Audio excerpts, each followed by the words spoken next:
Hello friends, তোমরা সবাই কেমন আছো? আশা করছি সবাই খুব ভালো আছো, আমিও ভালো আছি। তো তোমাদের সামনে নতুন আর একটা ভিডিও সঙ্গে হাজির হলাম। তো এটা ছিল মোয়া কিভাবে তৈরি করি আমরা সেটাই দেখানো।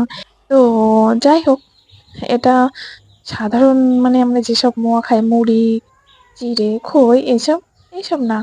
আমরা যে শাপলা ফুল দেখেছি, সেই শাপলা ফুলের যে ফলটা হয়, যেটাকে আমরা ঢ্যাপ বলে চিনি, সেই ঢ্যাপের খই ভাজা করে তারই মোয়া তৈরি করছিলাম। তো যাই হোক, মুখে দিলে মিলিয়ে যায়। তো ওটারই আর কি মোয়া তৈরি করছিলাম। তো ভাবলাম তোমাদের সঙ্গে একটু শেয়ার করি।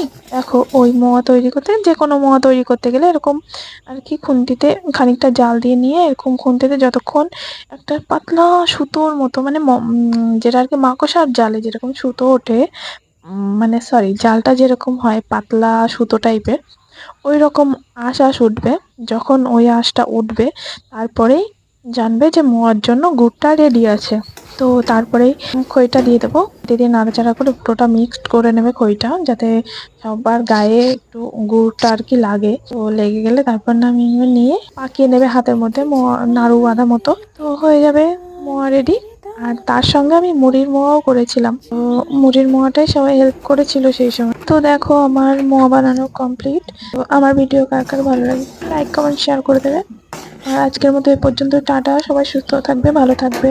পুরুষ মানুষ ভালোবাসলেও বোঝা যায়, ভালো না বাসলেও বোঝা যায়। জোর করে কাউকে কেয়ার জিনিসটা শেখাতে পারবেন না। তুমি কেয়ার করতে পারো না, তুমি বেরসিক, তুমি ভালোবাসতে জানো না। এসব বলে আসলে লাভ নেই। সে ভালোবাসে এমনিতেই আপনার কেয়ার করবে। যে কেয়ার করে সে ভালোবাসে, সে মন বোঝে, সে সবকিছুই বোঝে।